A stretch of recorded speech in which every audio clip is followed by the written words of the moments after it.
We are really excited to have Lynn Takata today. She'll be talking about farms as floodplain. The title of her talk is 5 Years of Experimental Flooding of Agricultural Land in the Yolo Bypass. Lynn Takata is an environmental scientist with the Department of Water Resources Aquatic Ecology section, where she studies fish ecology in the Yolo Bypass in Northern Delta. She received her BS in biology at UC San Diego and her MS in marine and estuarine and environmental science at the University of Maryland. Prior to joining DWR in 2012, she spent over 10 years working at the research and policy interface of estuarine invasions in marine protected areas with the Smithsonian, NOAA, and the California State Lands Commission. So in April, a lot of us at the Delta Science Program, and maybe many of you, attended the IEP workshop. When we got back to the office, we were talking about a lot of the great research that we heard, and this talk from Lynn really stood out. And we all agreed that we needed to have her here for a longer, more in-depth talk. So we're really excited. Please join me in welcoming Lynn.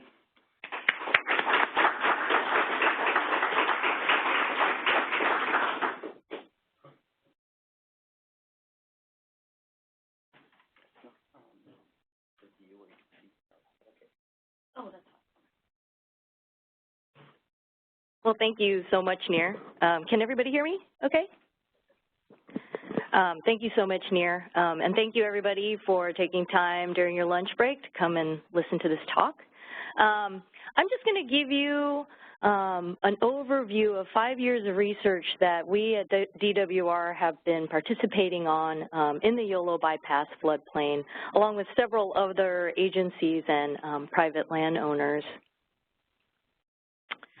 And before I kind of dive into it, I want to make sure that I note that this really is a project that is a partnership amongst several government, state, and private landowner groups, and from conceptualization to execution, all of those entities have been very involved in making this project happen.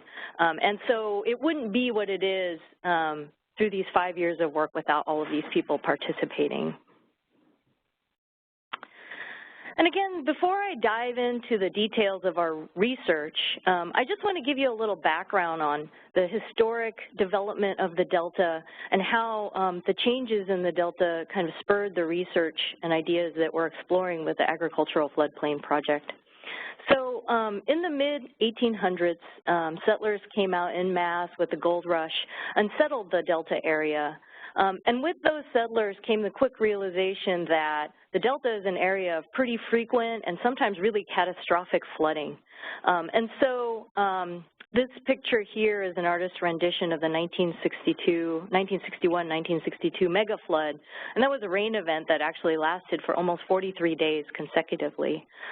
So with that realization, settlers out here started an era of dam construction and levee construction, really a whole infrastructure of flood control in the Delta to protect developments and also to protect farms from the tides and the floods that came with the landscape. And so because of a lot of that levee construction and dam construction, floodplains and wetlands that were really characteristic of the Delta really disappeared from the landscape. These are maps, if you haven't seen them before, from a really great historic ecology study done by the San Francisco Estuary Institute. And what to point out here is that map on the left-hand side, those green and blue colors are the historic delta and the wetlands and floodplains that used to cover a really large portion of the area. And the map on the right, that pink color is agricultural land and weedy vegetation that has now replaced all those floodplains and wetlands. And so in comparison to the Delta before human habitation, the landscape has really transformed dramatically to one of agriculture from one that used to be mostly floodplain and wetlands.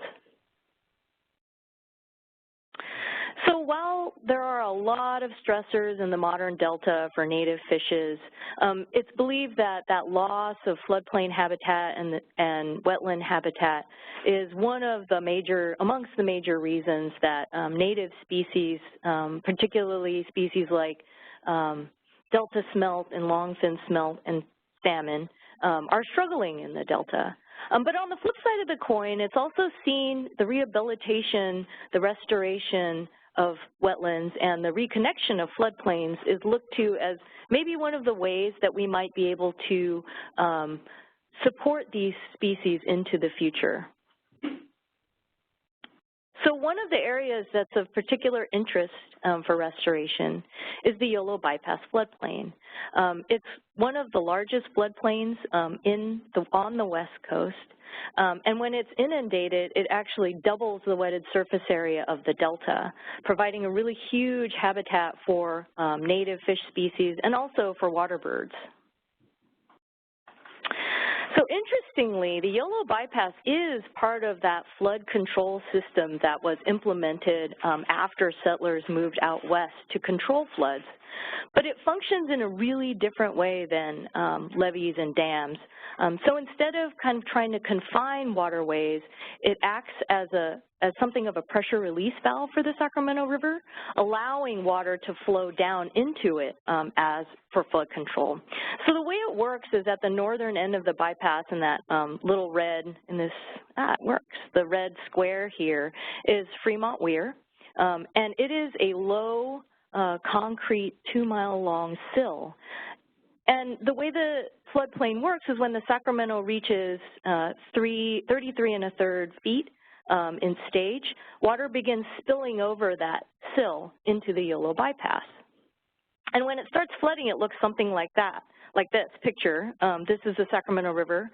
This is that concrete weir, the concrete sill, Fremont Weir, and then water flows into the Yolo Bypass. And so when overtopping, we call it overtopping when that occurs. When overtopping occurs in the Yolo Bypass, anything that's transiting through the Sacramento River, like juvenile salmon, has the opportunity to enter the floodplain and take advantage of the habitats that are out there.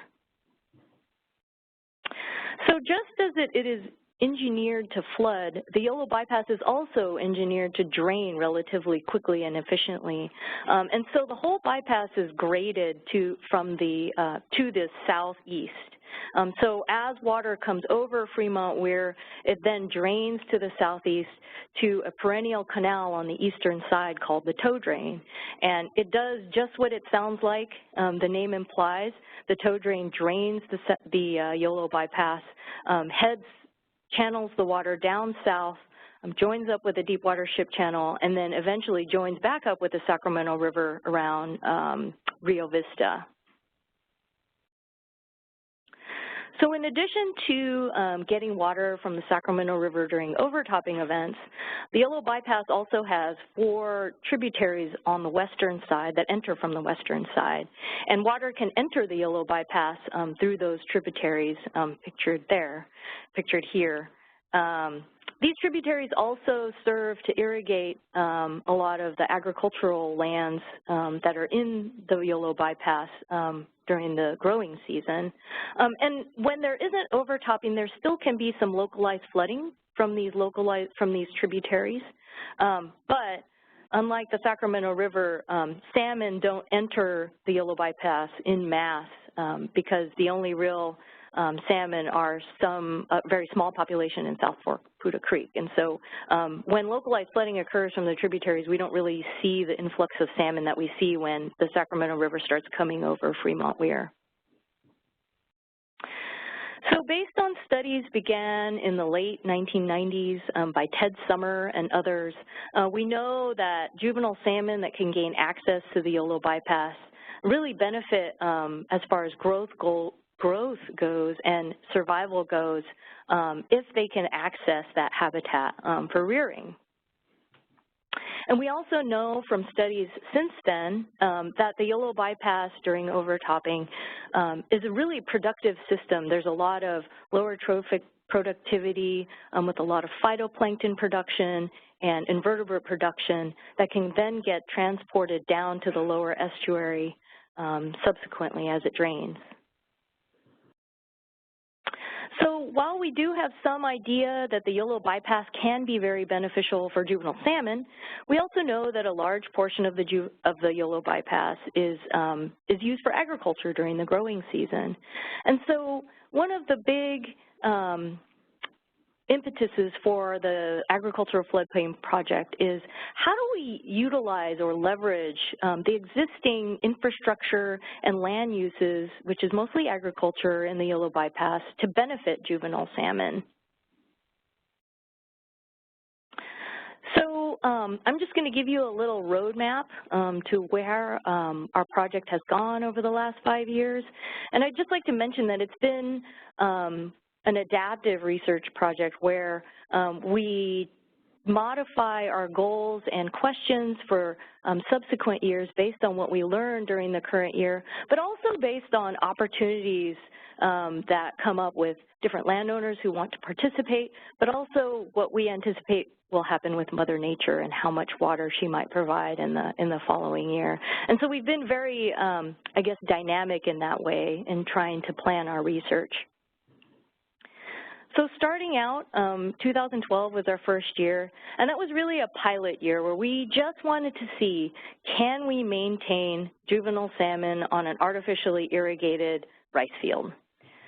In 2013 and 2014, we then moved on to questions about agricultural substrate and depth heterogeneity. Did those things make a difference for salmon? In 2015, because of some landowner participation opportunities, we expanded beyond the Yolo Bypass floodplain and started looking at floodplains agricultural floodplains outside of the Yolo Bypass. And in 2016, after several years of drought, there was finally a glimmer of hope that we might get a lot of water. And so we were excited to try to test what we called the floodplain extension potential management strategy, and I'll get into that in a little bit. So starting again in 2012, the goals of our study were really, can we do this? Can we put juvenile salmon out on a field that's irrigated artificially because this was a dry year, and will they survive? So we worked with our first landowner participant, the Nags Ranch property, which is irrigated from Knight's Landing Ridge Cut that you see there in the northern part of the property. And we placed hatchery salmon on a small 5-acre field in the southeastern corner of the property with a variety of depths and a variety of, I guess, substrate types you could call, vegetation types. And we found that we could maintain juvenile salmon out on that field, and they actually grew really well. Growth rates were about 0.7 millimeters per day, which is amongst the highest growth rates in the region, and also on par with growth rates that Ted Summer had observed in the late 90s in the Yolo Bypass floodplain. And despite a berm breach where an unknown number of our hatchery fish escaped, we recovered almost 60% of the salmon we actually stocked in that field. So armed with the knowledge that we could maintain juvenile salmon on an irrigated rice field, and again faced with the prospect of another dry year, in 2013 we moved on to questions of agricultural substrate. Did it make a difference to juvenile salmon how a farmer left a rice field after the growing season? And so for that study, we wanted to examine 3 fairly common substrate types that occur with rice fields. One was rice stubble, which is when the rice crop for the year is chopped to a uniform length and left. The one was stomped, which is basically rice is cut really close to the ground and then pressed into the mud, so you have a muddy substrate. And then one was fallow, and that's a field that hasn't been in cultivation during the growing season, and weedy vegetation is allowed to grow. So again, we used Nags Ranch, who was willing to participate that year. And we wanted to examine, for juvenile salmon, would it make a difference, these different habitat types, for their growth or for how they survived? And so on Nags Ranch, we used 9 2-acre fields, and each of those fields had one of these agricultural substrates. And then we put hatchery salmon on all of those fields to see how they did. We also wanted to know if juvenile salmon were given the opportunity to wander amongst different substrate types, would they choose certain vegetation types over others? And the way we looked at that was using a passive integrated transponder technology, and I'm going to refer to that as PIT technology from here on out. And that's basically the same technology that's in your fast track bridge toll pass, those little pass cards you put in your car. Basically, a PIT tag has a unique identification code associated with it. And whenever that tag comes in the vicinity of a PIT and tag antenna, that code is transmitted to a computer along with a date and a timestamp. And so that's basically what your car does when it goes through the fast track toll station. You're passing by an antenna that picks up the unique number on your fast track card, and your information is then transferred to a computer, and then you can be billed for that toll. So these tags are really tiny. They're a little bit larger than a grain of rice appropriately, and we implanted those tags into juvenile salmon. And then we created 2 circular enclosures that had a variety of habitat types to test. Would they prefer to be in certain parts of the field over others? And so one of those circular enclosures had all 3 of those habitat types, the stomped, the fallow, and the stubble. And then the other enclosure, which was kind of a control, had nothing but the stomped, muddy vegetation. And we put PIT tag implanted salmon on those fields, and we put PIT tag antennas in those different habitats to see where they chose to spend their time. So back to those 2-acre fields where we wanted to look at whether the substrate made a difference for survival and growth. We found that growth rates were really, really high this time, 0.93 millimeters per day. That's some of the highest growth rates reported in the Central Valley for salmon. But we found that survival was pretty low that year. It ranged between 0 and 10% depending on the field. And that's fairly low. It's not really what we had expected. What we did find, though, was that neither growth nor survival was related to the substrate treatment. Rather, what we found was that year, it was really the first year we had scaled up our project. We conducted the project in March and April, which turns out was fairly warm. It was fairly late. And it was after most of the surrounding landowners had drained their fields in preparation for the growing season. And so our little experimental setup there was the only patch of water at the end of our experiment, and it attracted a lot of fish-eating birds. Lesson learned. And that's why we think the survival was really low and not related to our substrate types. So this is now going to that the agricultural habitat preference. Where do fish prefer to be if given the choice? I mean, we found that they really didn't seem to care what the vegetation type was, but rather they wanted to be closer to where the water was coming in. And if you're interested in some of the details of this particular work, just the agricultural substrate, Luis Conrad came out with a paper earlier this year that has all the details. So given what we had learned about the low survival and the bird predation and other studies that have suggested that fish tend to go to deeper areas to try to get away from predation, and some anecdotal observations that we saw juvenile salmon in our experimental fields, they tended to gravitate towards the deeper areas in the fields. In 2014, we were interested to know whether depth and proximity to inflow made a difference for juvenile salmon. Did it make a difference for their survival? And did they seem to prefer deeper or shallower areas or areas closer to inflow? So that was the focus for 2014. And again, we were faced with a dry year. So these were hatchery salmon because wild salmon couldn't access our fields, and we had to irrigate the fields artificially. So again, we utilized those 2-acre fields at the Nags Ranch property, and we treated each field to a different depth treatment. So some of the fields had no trench, some of the fields had an 18-inch trench, and some of the fields had a 36-inch trench. And we put hatchery salmon out on those fields. For the preference side, again, seeing where salmon want to go if given the choice, we created a field that had various depths with various proximity with relation to inflow. And we used what's called a factorial design so that every depth is represented at every proximity with relation to inflow. And when you use that design, you can basically look at 2 variables at the same time. So in this case, we looked at both the depth variable and the proximity to inflow variable at the same time using this. And this is just a photo of one of the depth panels in that field, and the diagram on the bottom kind of gives you an idea of how we set up one of the panels, and this was done 3 times in that field.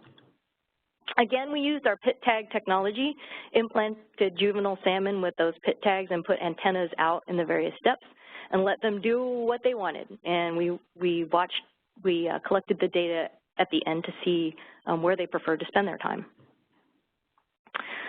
So again, in our 2-acre replicated field, we found that survival was a little bit better this year. We got smarter. We did the experiment a little bit earlier when surrounding fields were also filled with water.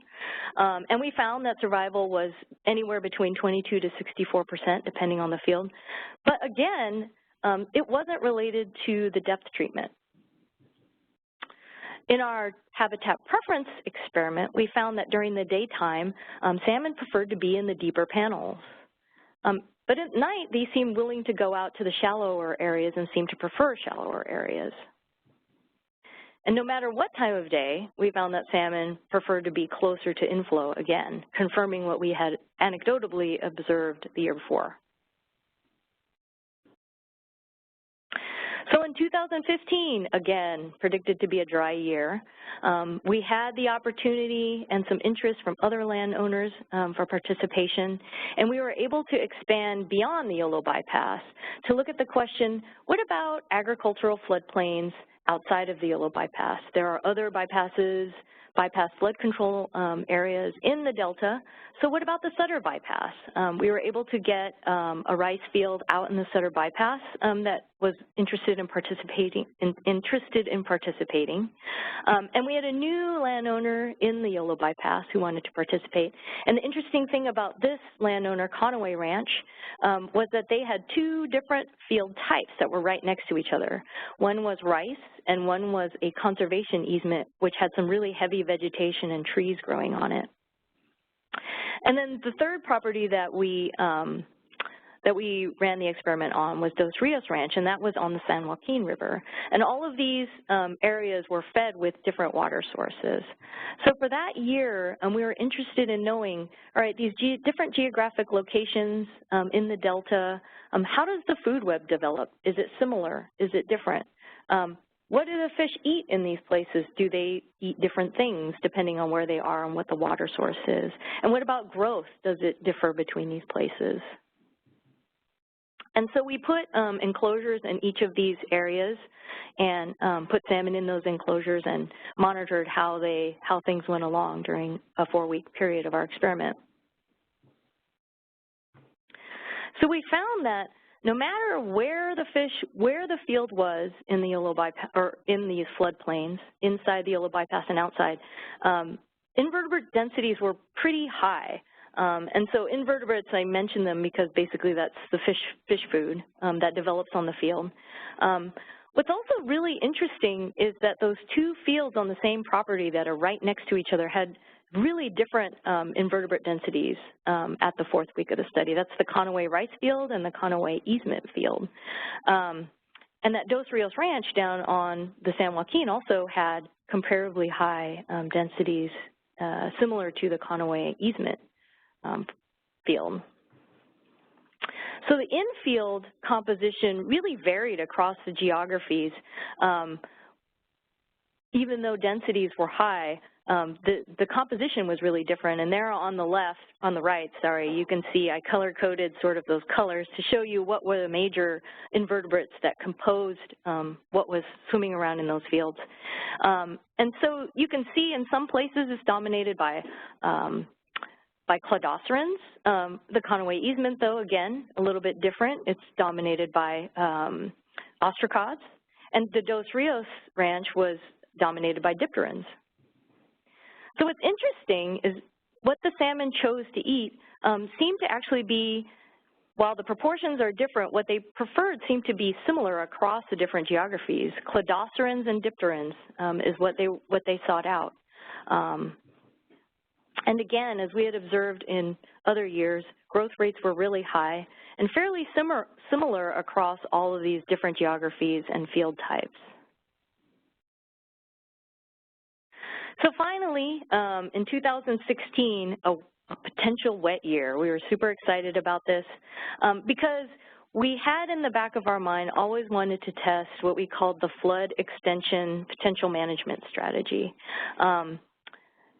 All along, the target of our study, while we have had to use hatchery fish, our target is to benefit wild salmon.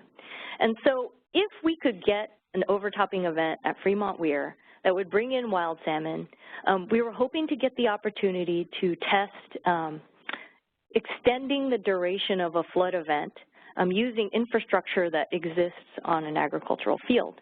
And this is because if you recall when I talked about the way the Yolo Bypass floodplain is engineered, it's engineered to flood, but it's also engineered to drain relatively quickly.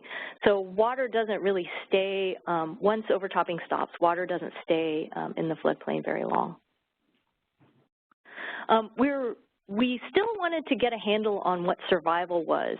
And since we wouldn't know how many wild fish came on to our fields during an overtopping event, we also wanted to stock hatchery salmon on our flood extension fields just to get a sense for what the survival was like, both when they left the fields and also perhaps when they entered the ocean fishery, we could get some information there. And we also wanted to know how the food web would develop in this very different scenario where presumably it's a wet year, the water's going to be cooler, and the Sacramento River is going to be running a little faster. And so we were curious to know, would this be different than all our prior years when we had to irrigate artificially? So again, we were back in the Yolo Bypass. Nags Ranch was going to participate. Conway Ranch, again, was going to participate with those two different fields. And Swanston Ranch, also a new landowner, kind of in the middle portion of the Yolo Bypass, was going to participate. So exciting, we did get overtopping from Fremont Weir, but it occurred later than we had really hoped. We were targeting an overtopping event sometime in January and February, and it didn't occur until March. Good for the ecosystem, but not good for our experiment. The overtopping continued for several days, and the water didn't really become contained in the field until the end of March, which is pretty late for salmon coming through the system. So the hatchery actually in our planning process wasn't able to hold the hatchery fish for us as long as we needed. And so we weren't able to plant the salmon in our flood extension fields, the hatchery salmon. And perhaps it was just as well, as I'd mentioned before, as you get later in the season, the weather gets warmer, those fields can warm up pretty quickly. And so there was at least one field that got warmer than we would have liked, and the dissolved oxygen dropped below what we would have liked. So it possibly was just as well that it didn't occur. We couldn't plant hatchery salmon out there. But we did find that wild salmon did make it onto our fields. And actually, I forgot to mention, at a really large range of sizes. Although they were all genetically fall and late fall, they came in at a range of sizes that would falsely suggest that they were of all the runs of salmon that exist in the Central Valley. We also found that a lot of natives made their way onto our fields, and those are listed here, particularly split tail and blackfish. We saw a lot of those. So after 5 years of research, what have we learned? Well, sounding like a broken record, but growth is really high on the floodplain, and that seems to be universal no matter what the year is and no matter what the geography is. Also, zooplankton production, invertebrate production, fish food is really high, but composition can differ depending on where it's located in the bypass or in the floodplain, and also it can depend on what field type you have, what was grown the prior season or what wasn't grown the prior season. Also, as far as fish are concerned for survival and for where they prefer to spend their time, substrate doesn't really seem to make a difference to them, but they do seem to prefer deeper areas, particularly during the daytime, and shallower areas at night. Also, in this sort of floodplain environment, you got to imagine that these agricultural fields, particularly when they're irrigated artificially, are more akin to ponds than a river or a lake. And so they're really attracted, juvenile salmon seem to really be attracted by that inflow. Also, we learned that timing is really important. Don't go too late in the year when everybody else has drained all their fields, and that you can really run into some water quality issues if the timing is a little bit late. Possibly most importantly, we've learned that how to work an adaptive research project that can be really dynamic depending on what comes, what the landowner participation is like, and what the water year is going to look like. And we've also learned that just within the sort of realm of our little 4 to 5 landowner participant research project, the adaptive research that we conducted can be really complicated, especially when Mother Nature doesn't really go the way you want. She can be really dynamic, she can be really stochastic, and what we've learned about how landowners manage and grow on their land is also likewise very dynamic and very complex. And so just implementing our little project here required a lot of communication and a frequent communication. And so in the future, should any of these management scenarios be implemented at a large scale in the Yolo Bypass and in agricultural floodplain, it's going to require some really tight, open, and frequent communication with landowners to get it to work right.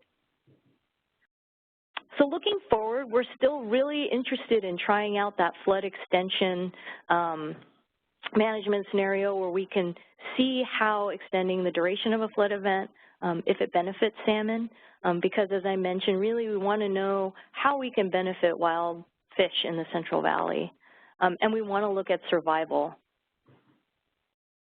And so that's, in a nutshell, our agricultural floodplain work. I also just wanted to mention that our section is doing a lot of other work in the Yolo Bypass on salmon and on other fish. We're also looking at telemetry studies, trying to use that to see how juvenile salmon survive, but also to see how adult salmon stray when they're coming up in the fall, because we do get salmon coming up looking for the Sacramento River, because that's basically the water that's coming through the tow drain when it's dry. Where do they go? How far do they go before they turn around, and how far do they need to go when they won't turn around? We also are looking at how all that production, the lower trophic production in the Yolo Bypass floodplain, gets transported downstream and how it develops through a flood cycle. And we're hoping to use otolith microchemistry, which is basically using the ear bone in a fish to figure out where that fish may have reared, to see if we can get a signal, a Yolo Bypass signal in adults that return to spawn, to see, did they rear in the Yolo Bypass when they were young, or did they rear elsewhere? And that's it. I'll take any questions you might have.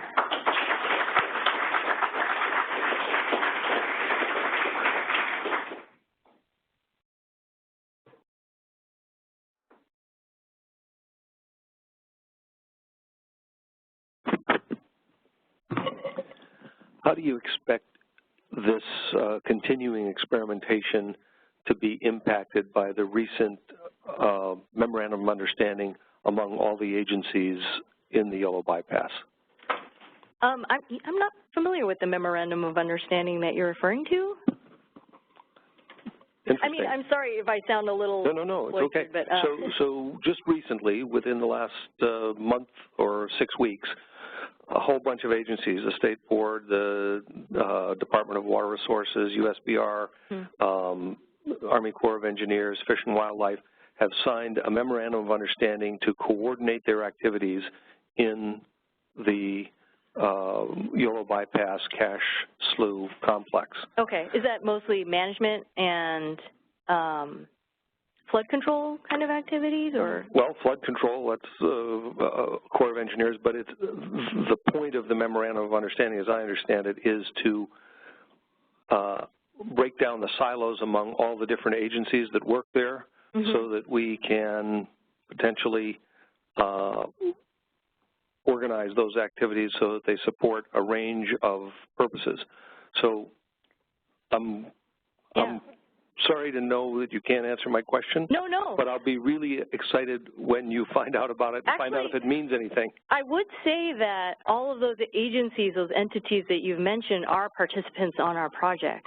And we do work really closely with, say, the Fremont Weir Restoration Team, USBR, Fish and Wildlife, State, Fish and Wildlife Federal, in the planning process, and they all actually help us design our project. So I would expect that it would probably maybe feed into our project in how we plan it for what kind of questions we ask in future years. We're already pretty dialed into having all those groups participate, so. I'm interested in finding out what information you collected as you went along that it wasn't part of your presentation today. Did you monitor the water quality of coming in and leaving the? Yeah, so we took water quality measurements, particularly temperature at the inlets and the outlets, depending on the year and depending on the question that we were looking at.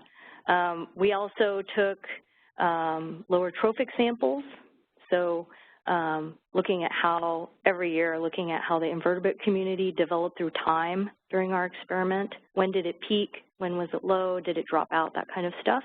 I mean, it's kind of an open-ended question. I can direct you to reports that we've put together every year for the Bureau of Reclamation, and that will have more detail on basically every element of the project and what was examined, since my talk was mostly an overview. Did you do soil sampling? We did, actually. In 2015, we took soil core samples to look at what the seed bank was, and we're still kind of working up that information. Was it a before and after thing, or just one? It was just a before. Just before. Yeah. Did you do any monitoring of the groundwater? No. And with regard, I gather this was all rice ground in the Yolo Bypass, but when you went down to Dos Rios Farms, what crops were they? I was told that they use winter wheat there. Okay. Thank you. Sure.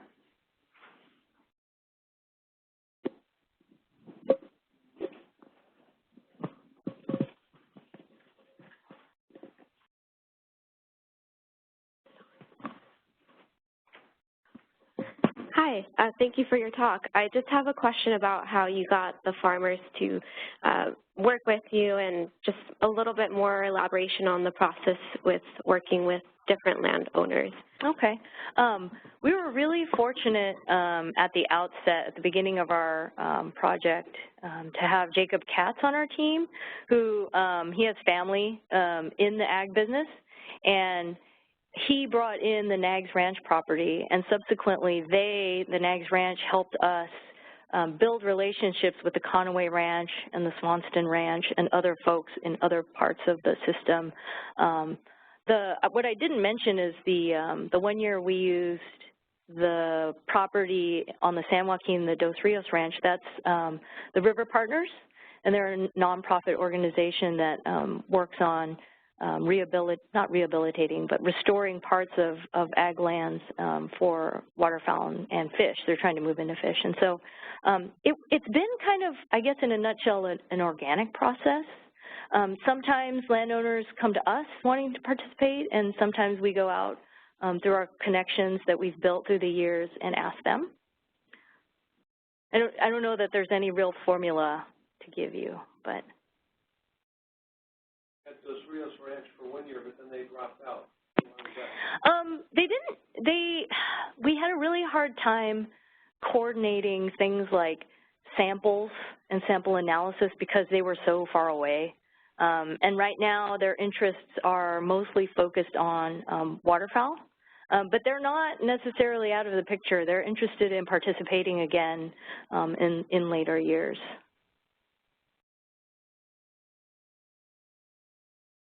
We have time for one more question if anybody has a burning question. I was just curious about, there's a proposal to actually put some infrastructure into the bypass to actually capture some of those flows so the fish can be held a little longer after an overtopping event. But when you talked about the importance of inflow, have you envisioned how that might work, or have the NAGS folks envisioned how that might work if you have captured overtopping flows but you don't have a source of water? Would it come from the ridge cut, or do you have to have a source of water coming in when you actually have ponded water? Yeah, and so our for when it does happen, that flood extension scenario that we're hoping to conduct, we imagine that, or we're hoping that the landowner can put some inflow in through their normal irrigation line, whether it be Knights Landing Ridge Cut at Nags Ranch. I believe Conway uses the Sacramento River, and et cetera. We're hoping that there will be some inflow moving through the system. We're not really 100% sure why the salmon prefer to be near the inflow, because the fields are full of food, and it's not necessarily at the inflow. And when you turn off the water and drain the field, they leave. So I don't know that, aside from water quality issues, that inflow is necessarily required. I think it'd be helpful, though, if it got warm to keep water temperatures down. So I lied. We have time for more questions. Okay. Higher than you.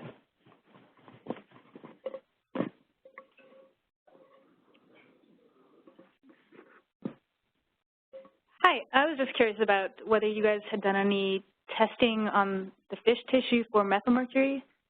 We haven't, but we are in a year or two working with a group that wants to do that. They want to put cages out there. And so there have been some other studies done on mercury. And in a nutshell, the concentrations are not that high, but it really depends on where you are in the bypass, because some parts receive more than others based on, I believe it's the Cache Creek sink has a fair amount of mercury, and so areas south of that can tend to have more. But it's still fairly low body burden once the salmon leave the system, because they're not there for a super long length of time.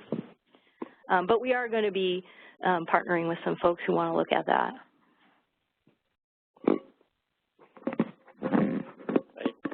Back here, I got two questions. One is the inflow. Have you actually measured the temperature difference, sort of micro scale, right at the inflow and then other areas? Could that be a factor?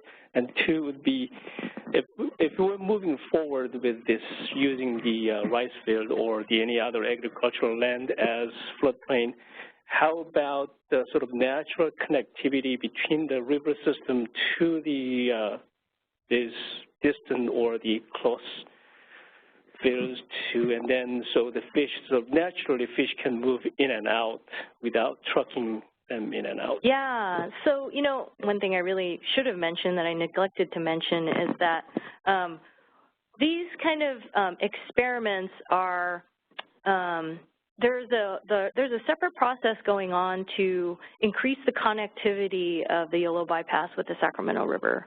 at Fremont Weir. And so there's planning underway to modify Fremont Weir so there's more flooding that occurs more frequently during the winter. And we're really testing, but that, the end point of that project is probably fairly several years off at a minimum, and maybe even longer than that, maybe decades. And so the goal of these experiments is kind of to look at what can we do in the interim? Are there things that can be implemented by farmers that can benefit wild salmon while we kind of wait for the Fremont Weir changes to go in place?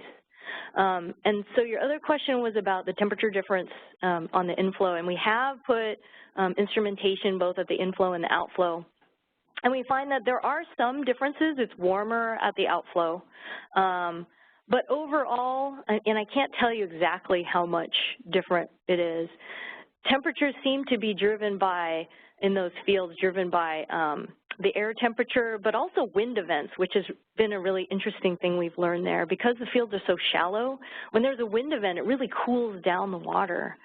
So in windy years, even sometimes when it's warm or warm during the daytime, it can keep the fields cool if there's wind at night.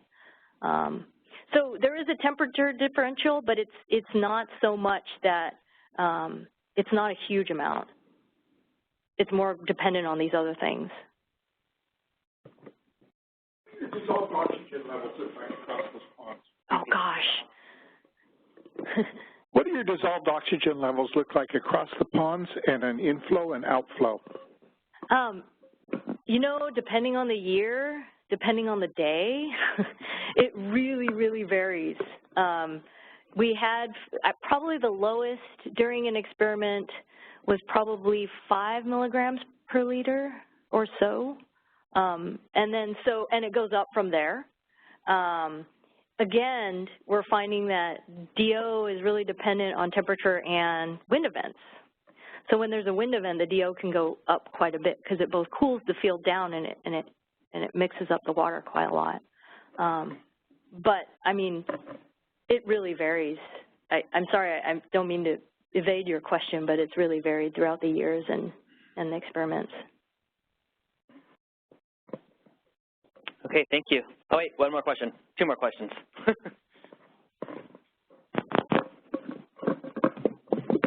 Yeah, so I'm just wondering about expanding experiment sites and whether you could potentially do this in a subsided delta island or maybe one of these Thule farms that are being farmed for subsided traversal. I'm not familiar with those kinds of lands and how they're, one of the things that we've really learned is how infrastructure on a farm works. You know, as a fish biologist, that's really not something you're trained on. And so I wouldn't really know exactly how those types of lands are, what the infrastructure is like, how water is maintained, what the berms are like, et cetera. I would imagine that you could do it. It probably wouldn't be the same way that you would do it on one of these kinds of fields, but as long as there's enough food and the water quality stayed good for the salmon, it'd probably be possible. So can you describe a little bit more the process for moving forward with notching the Fremont Weir and why? What's the process that could take multiple years and who's involved? Right. So I'm not, we're not intimately involved in the planning of that project. It's basically motivated by a biological opinion put out by NOAA that in order to mitigate for basically the difficulties that salmon encounter in the habitat because of the water, the pumping operations, that salmon be given access, better access to floodplain habitat in the Delta. And DWR, as well as other folks, are mandated to implement those. And so there's this really involved process that another team at DWR as well as the Bureau of Reclamation and Josh Israel, who I think I see standing back there trying to escape, is participating on. And it involves a lot of landowner participation, a technical team of scientists, a lot of engineers, and they're looking at how, one small element is how you might notch Fremont weir so that potentially lower elevations of the Sacramento River could cause some smaller flooding in the Yolo Bypass. And of course, it's a balance because you don't want to run in, you want to benefit salmon, but you don't want to run into impacting the farmers too much because they have a growing season that they have to try to meet. And but also, that process is also very complicated. They're also looking at how fish passage would work for up-migrating sturgeon and salmon that are going sort of up this right now dead-end waterway. So it's a pretty involved process. DWR is involved, Bureau of Reclamation is involved, Cal Fish and Wildlife is involved, and they're going through different design strategies right now, potential design strategies to figure out what would be the best, both for salmon but also for the various interests out there.